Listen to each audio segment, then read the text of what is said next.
Hyphen is a word of ancient Greek roots. The former part of the name derived from their word of hypo, meaning under, while the latter half comes from their hesis word, meaning one. Collectively, the word simply means under one. This is fitting as it relates directly to how we use hyphens in language. They serve a fairly basic role, with their key role being to connect together separate words and bring them together into a single word. Think of words like t-shirt, off-road, high definition, or in-depth. I'm sure you all know what a hyphen is, but it's also worth noting they're not the same thing as a dash or a subtraction sign, despite how similar they look. Hyphens are normally implemented with little uproar and kind of just go about their day. This isn't always the case, however. In the not too distant past, a huge debate actually grew over a simple hyphen and whether one should appear in the name of a country or not. This debate grew so intense that the event is now referred to as the Hyphen War. Yeah, a whole war was waged over the use of a hyphen. Put this one up there with other weirdly named wars like the Emu War, Pig War, and the War of Jenkins' Ear. This grammar-centric fight took place in the country of Czechoslovakia. Now, slight spoilers for, well, history I suppose, but if you look at a modern map of the world, you won't find the nation of Czechoslovakia anywhere. In its place, you will find the two nations of Czechia, also known by many other names, and Slovakia, which doesn't have an as hotly debated name. If, like myself, you were in your early 30s or even younger, then you have most likely only ever known these nations as being separate. But in reality, they were a single entity for decades during the 20th century. And it's most likely many people watching this video were born when Czechoslovakia was a single country. Hey, you might have even been born there yourself. Czechoslovakia came into being in 1918 in the aftermath of the First World War with the fall of the Austro-Hungarian Empire. The nation was formed of two regions of that former empire which contained unique identities, peoples, cultures and languages, these being the Czechs and the Slovaks, each with their own Slavic language of Czech and Slovak respectively.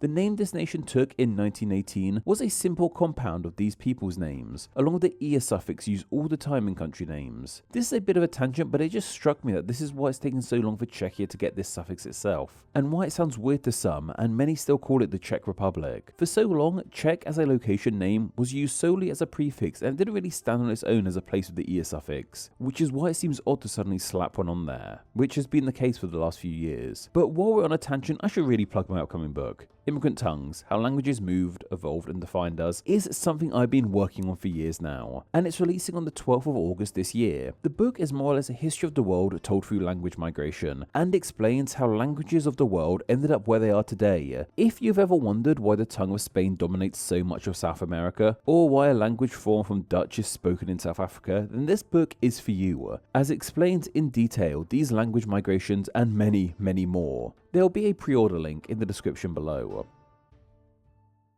When this new country was first formed in 1918, the name did actually feature a hyphen, being Czechoslovakia. Yet this didn't last all that long, as 3 years later in 1921, the hyphen was removed, giving us the name of Czechoslovakia. It was this name the country went under across the majority of the 20th century, and while that name stayed the same, many other things about the country got altered. The land fell under German occupation/rule during the Second World War, with its borders shifting dramatically over this time period. And then after this war, the nation fell under communist rule. While a communist nation, the country was dubbed the Czechoslovak Socialist Republic, which would stay communist for some time, only coming to an end in 1990, following the Velvet Revolution a year prior, which brought to an end communism in the country. That's an incredibly abridged history of the nation, but for us today, it's all we really need to know. This meant that by the ancient, far-off year of 1990, the country was no longer under communist, German or Austro-Hungarian rule, something that had been the case for small amounts of time since its inception in 1918, but seemingly now all of that was well and truly behind them.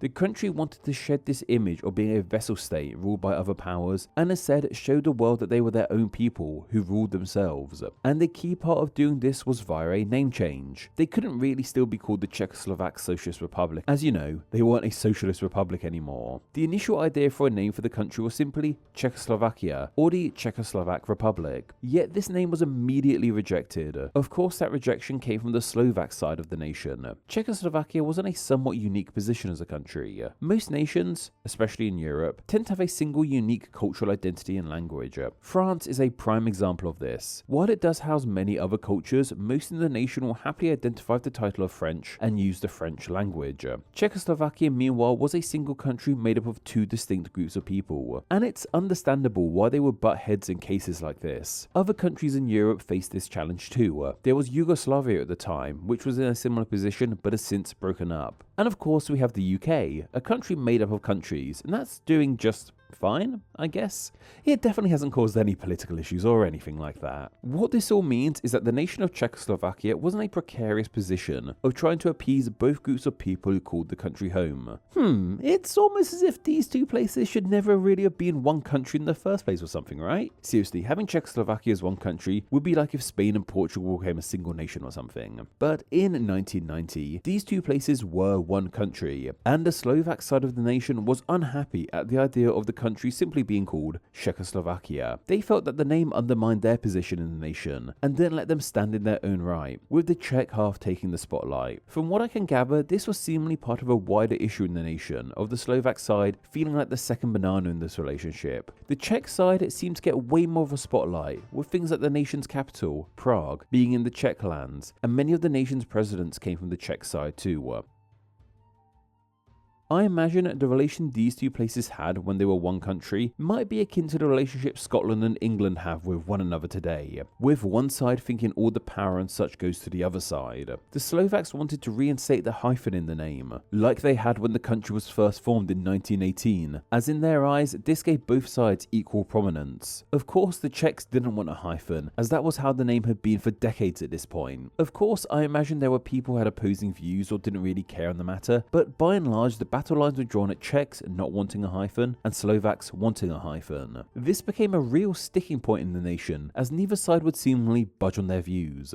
It was these events that led to the hyphen war of Czechoslovakia, though this wasn't a war played out over a battlefield with guns and tanks. Instead, it took place in the nation's parliament over lengthy debates on the subject. This debate culminated on the 29th of March 1990. On this day, both Czech and Slovak MPs debated passionately about whether their country's name should contain a hyphen or not. This debate lasted no longer than 10 hours. Seriously, they were debating about a hyphen for 10 whole hours. I was actually able to find the transcript of this debate thanks to the Czechoslovakian Parliament archive, and once translated into English, it's a really interesting read. One MP states that it cannot be ignored that the term Czechoslovakia has recently experienced a serious renaissance, and it would not be right for us to lose this term in the world, while another says that Slovak friends are in favour of the republic being called the Czech-Slovak Republic. The term Czech Republic cannot appear in the name of our republic. The term grossly distorts the state legal nature of the Czech Republic. It does not take into account that the Czech Republic is a whole of two distinct parts, that in addition to the Czechs, there are the Moravians, who are indeed often forgotten. So that is not uncommon to talk about Czechs and Slovaks, or rather Slovakia, which shows us the debate around the name. The meeting even delved into the issues around the country not being able to pick a name, with one speaker saying Czechoslovakia is a state of two equal nations and nationalities living on its territory. The name should be short, it should have long-term validity. We should accept the name of the republic, in my opinion, really today, because it is politically intolerable to deepen the discussion in a direction that loses factual argumentation and often becomes a manifestation of emotions that do not contribute to mutual respect and respect for our relation nations. Accepting the name today would prevent this issue from becoming the subject of a pre-election fight and could have a negative effect on the good relations between our peoples and nationalities.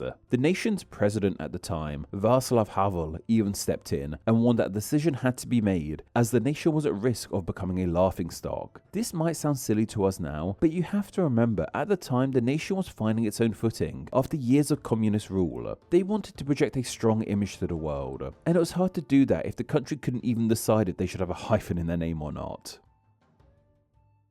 10 hours of debating later, and they failed to come to a single agreement on the damn hyphen. Instead of finding one answer, they came to a compromise and created two names for the country. As mentioned, each of these groups of people had their own language, and the name would instead be different depending on the language it was being spoken in. The Czech name for the country lacked a hyphen, while the Slovak name featured one. Using two different names for the two languages make all the sense in the world, and by and large leaves everyone happy. This was all well and good, but less than a month later, both these names were ditched too, as in April 1990, some clever person had the perfect solution to this issue. There will be no hyphen, but it also wouldn't be a single word either. The country would instead adopt the name of the Czech and Slovak Federative Republic. This is perfect. Seriously, how could they debate for 10 hours over a name and no one come up with this idea? Finally, in April 1990, the country had a name everyone could get behind. Yet, this didn't really matter in the long run, as on the 31st of December 1992, just over 2 years later, the two regions peacefully split into the singular nations we have today of Czechia and Slovakia. Honestly, this seems like one of those cases where breaking up was the best possible thing they could do for their relationship. This brought an end to the nation of Czechoslovakia and any debate around a hyphen in its name. It was a country that could withstand communism, and even the Germans during the Second World War. Yet what brought the land closest to breaking point wasn't any kind of foreign or authoritarian power, but instead it was a simple horizontal line, and whether it should be in their name or not.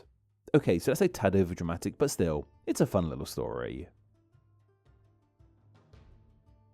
Name Explain depends on viewers like yourself supporting the channel financially on Patreon, so a huge thank you to everyone who does. Donating just $1 a month helps the channel amazingly and gets you bonuses including ad-free videos, exclusive content, the power to request ideas to be made into actual Name Explain videos, and your name at the end of the video with all these awesome people. Visit patreon.com/Name Explain or click the link down below to find out how you too can support the channel. Thank you. Thanks for reaching the end of the video. Why not watch another and subscribe to keep up to date on all things Name Explain. You can find myself on Instagram where I'm Name Explain YT, and join the Facebook group Friends of Name Explain to talk with myself and other name nerds. All that will be linked down below. Anyway, I hope you enjoyed this video, and once again, thank you all so much.